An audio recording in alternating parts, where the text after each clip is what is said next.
The awakening crystal flashed once, then spat my future onto the giant screen above the academy stage. Photographer, a support class so useless that the entire hall went silent for half a second before exploding with laughter. Someone in the back actually whistled. My best friend Ethan bent over his desk, choking on his own breath. Even the instructors looked embarrassed from me.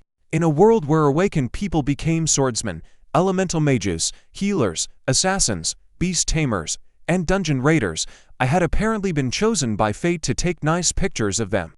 My girlfriend Madison stared at the word above my head like I had personally offended her. Then she ripped the silver bracelet I had given her from her wrist and dropped it at my feet. "We're done, Ryan. I am not spending my life with a guy whose ultimate skill is taking selfies." The laughter doubled. I felt heat crawl up my neck. My father was watching the broadcast from home. My older brother had awakened as a rank a storm knight 2 years earlier. I already knew what my family group chat would look like. Then a second line appeared, where only I could see it. Hidden skill awakened. Soul flash. Photograph a living target to permanently steal a portion of their attributes. No upper limit detected. Why humiliation vanished so fast it scared me. I kept my face blank while the instructor handed me a cheap academy camera and told me to leave the combat line.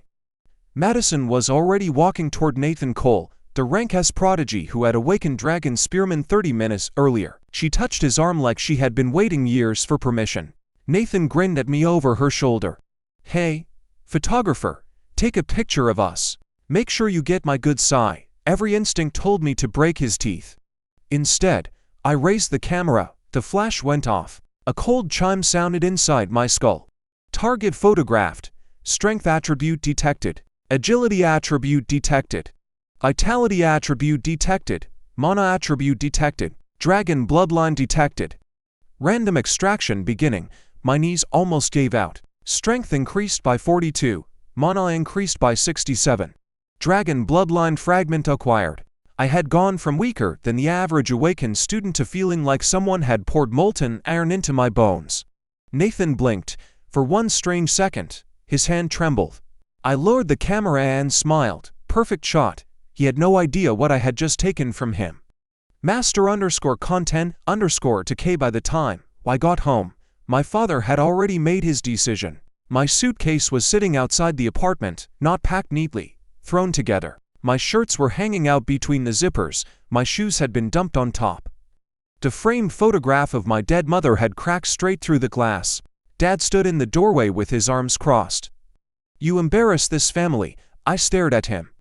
He had said the same thing when I failed to awaken early at 16. He had said it when my brother joined the elite Silver Fang Guild. He said it whenever reality refused to match the version of me he wanted to show his friends. My brother Logan leaned against the wall behind him, wearing his guild jacket. "Don't make this dramatic," he said. "You're still young. Maybe you can work media for a guild. Take promotional shots, something like that." I almost laughed. They thought I was finished before I had even begun. Dad pointed toward the stairs. "Leave." I picked up the suitcase. No argument. No begging. That seemed to bother him more. Outside, rain hammered the pavement. I had exactly $183, no apartment, no guild, and a class everyone believed belonged at birthday parties. Then 3 men stepped out of the alley. I recognized the one in front. Brad Mercer, Nathan's favorite lapdog. He cracked his knuckles. "Nathan said you were staring at Madison." I sighed. Apparently stealing another man's girlfriend was acceptable, but looking at her afterward was a crime. Brad was rank C. The 2 beside him were rank D. Yesterday, they could have beaten me unconscious. Tonight, something inside me wanted to know what they tasted like. Brad swung first. I saw his fist coming as if the rain itself had slowed down. My body moved before I thought. I slipped sideways. His punch missed my nose by inches. My hand reached for the academy camera hanging around my neck. Flash. Target photographed. Strength increased by 17. Flash. Target photographed. Agility increased by 11. Flash. Target photographed.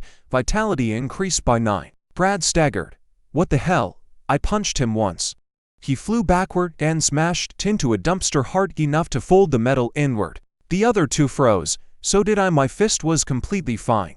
Then that hidden interface opened across my vision. Ryan Carter, class. Photographer, public rank, F. Hidden class, attribute Reaper, strength, 74, agility, 51, vitality, 43, mana, 82, bloodline, lesser dragon, skills, soul flash, attribute archive, perfect exposure, my heartbeat slowed, rank F. Right, I lifted the camera toward the other two men, they ran. I slept that night in a 24-hour laundromat with my suitcase beneath my feet and the broken picture of my mother beside me.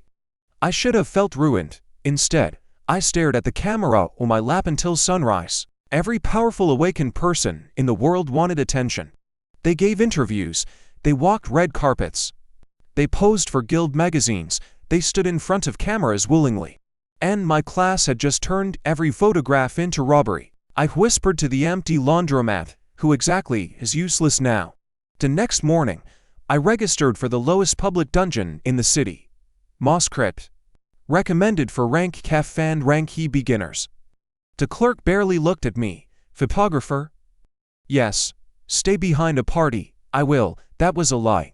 I entered alone. The first goblin came around a stone pillar carrying a chip cleaver. Flash. Strength increased by 2. The goblin stumbled.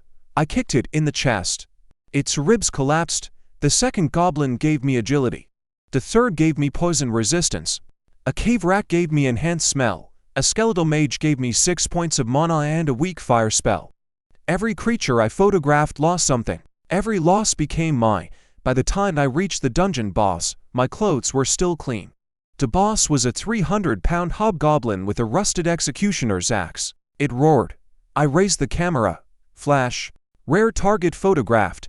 Skill detected. Berserker heart. Extraction successful. The hobgoblin suddenly looked tired. I suddenly felt immortal. One punch. That was all it took. My fist hit its stomach, and the shock wave blew dust from the walls. The monster folded around my arm and flew 20 feet backward. It died before touching the ground. Then something dropped from his body that had no business appearing in a beginner dungeon. A black lens, ancient equipment, acquired. Eye of the Collector. Effect. Photograph targets reveal all hidden attributes, skills, titles, bloodlines, weaknesses, and equipment. I stared at it. Then I laughed, quietly. This was no longer stealing at random. Now I could choose what I wanted. 3 days later, I created a second hunter identity. Black lens. No face, no interviews, no registered class. I bought a matte black motorcycle helmet and modified the visor. Then I started entering dungeons above my supposed rank D first. Then rank C. I photographed monsters before killing them. I stole stone skin from an armored ogre, night vision from a shadow cat, regeneration from a crimson troll, lightning affinity from a thunderhawk, mana compression from a dead sorcerer trapped inside an ancient gate. My numbers climbed so quickly that the interface stopped comparing me to students. Then it stopped comparing me to instructors. Then it stopped comparing me to normal humans. I sold rare drops through an underground broker named Felix Grant. He never saw my face. On our fourth deal, he pushed a case containing $800,000 across the table. What are you? I closed the case. A photographer. He thought I was joking. I was not. At school, I deliberately performed badly. During physical testing, I reduced my punch until the machine showed a pathetic score. During agility trials, I pretended to trip. Madison laughed every time. Nathan stopped noticing me altogether. That was perfect, because whenever guild representatives visited the academy, I volunteered to photograph them. Flash.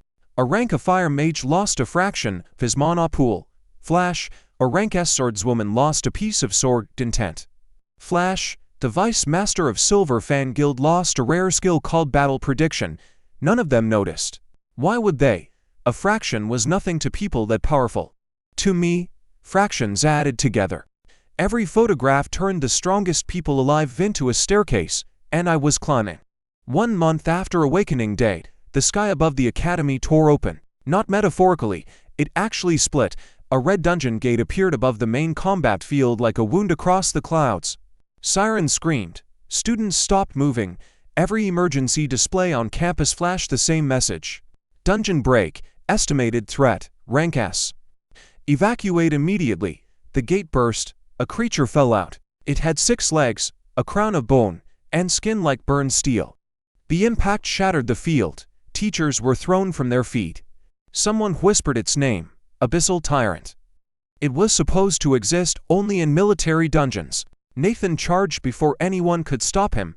Dragon spear erupted around his weapon. For the first time since Awakening Day, I respected his courage. For about 3 seconds, the tyrant backhanded him through the gymnasium wall. Concrete exploded. Nathan disappeared into the building. Madison screamed his name. Guild masters rushed forward. The creature opened its mouth. Black fire covered half the field. People burned before they could even cry out.